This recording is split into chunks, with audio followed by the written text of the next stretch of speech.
not just parents, Anne-Marie, who are feeling overwhelmed. During the pandemic, most Americans are experiencing a variety of emotions, ranging from anxiety to sadness and anger, and many are struggling with finding ways to cope with the increasing stress. So for more on all of this, let's bring in psychiatrist Dr. Daniel Bober. Doctor, good to see you. So what sort of impact, let's talk about the impact that this crisis is having on people's mental health. And certainly with an understanding that there are some really physical things that the body is going through should you be infected with COVID-19. But I just wonder, for those of us who are lucky enough to not have become infected, what are we to do about our mental health in the midst of this pandemic? Well, Vlad, it's the double whammy, right? So you've got the financial stress going on, you've got, millions of unemployed Americans, and then you've got the mental toll that this takes, the social isolation, which leads to loneliness and all the mental health and physical effects that come from that, from the cardiovascular system to the immune system. So I'm seeing a lot more patients with depression, anxiety, insomnia, and very often they fall back on old patterns of behavior, especially if they have an addiction. So they're using alcohol and sedatives to cope with the situation. So it's been a very, very tough go all around. Do you foresee long-term mental health fallout, like even after we sort of get back to whatever normal turns out to be after COVID-19, there'll be sort of a residual effect on our mental health? I do. And if you look at the 1918 flu pandemic, there was a study that was done that showed that psychiatric hospitalizations really spiked after that. I think particularly in the first responders, I've seen a lot of uptick in symptoms.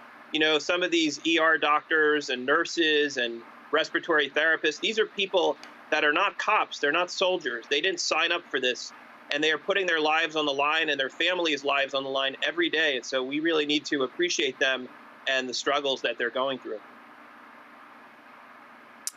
Doctor, one of the things that I was fascinated to read about recently, and I can't remember exactly what medical journal I read it in, but we talked about isolation. When we talk about isolation, there are a lot of people out there who say, come on, our grandparents lived through the Great Depression without Netflix and without our access to smartphones and without all the access to food delivery options that we have right now. But I wonder if you could put that in relative terms.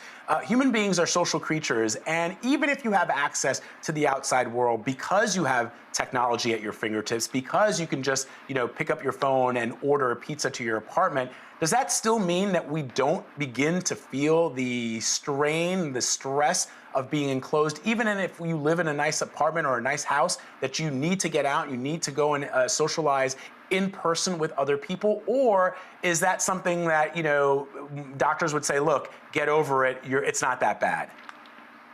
Well, I think that, it's twofold, right? So human beings are social creatures, and we do crave social interaction and intimacy. And I think there's a very human quality, if you will, that's lost by doing things over a digital medium. Sure, it's better than nothing. And sure, in 1918, they didn't have Facebook or FaceTime or Skype, but still there is isolation. Isolation does take its toll. And I think that the digital media does help ameliorate those effects, but it's still very prominent. I was thinking about the same thing about digital media and whether it was sort of beneficial to us or not. And kind of on the flip side, I was thinking about the number of people just that within kind of our extended circle that have fallen victim to COVID-19. And I mentioned before, it's sort of weekly that we hear about someone. It could be a second cousin, someone we met at a family reunion once. And there's a certain eeriness to kind of going on their social media platforms and seeing how much life they were living before this pandemic, and kind of like getting a sense of how much things are going to be changed afterwards. And I wonder sometimes if those social media platforms can almost kind of exacerbate the feeling of loss and uncertainty when you see how random this virus can be. Absolutely. This is something I've referred to before as the Facebook fallacy, right? So we go on our friends and our family's Facebook, and we see them on ski trips and going to weddings and having a baby bump, because they're always putting their best foot forward. They don't want to show any weakness or any suffering, because that's not what, we're rewarded for in this country. And so I think we're going to see a paradigm shift in what we see on people's social media. And now people are suffering and they're having a hard time. So for people who already have pre-existing depression and anxiety, it may not be the most healthy outlet for them. Let me ask a flip side question to that, doctor, which is how do we prevent ourselves from becoming numb to the numbers? Because it's one thing, especially for us, I think as journalists, we tend to dig into numbers and we tend to go behind the numbers. In other words, there's some 41,000 people now who have died because of COVID-19 in this country. And I frequently, I don't know, Anne-Marie, if you do this, but I frequently go into the newspapers to look at the obituaries. And it's pretty depressing and pretty horrific to see, 19 pages of obituaries in your community or in your state or in the country. But I wonder, how do we prevent ourselves from growing numb as every day people are bombarded with information about more and more people dying? How do you prevent yourself from not thinking about those lives behind the numbers? In other words, each of those 41,000 people represent lives lost. They represent families who are grieving. They represent children who won't have a mom or a dad or an uncle or an aunt or a grandparent. And how do you stay focused on that without losing your own ability to be happy? Well, just as your immune system protects your body, that's the way that you protect your mind, right?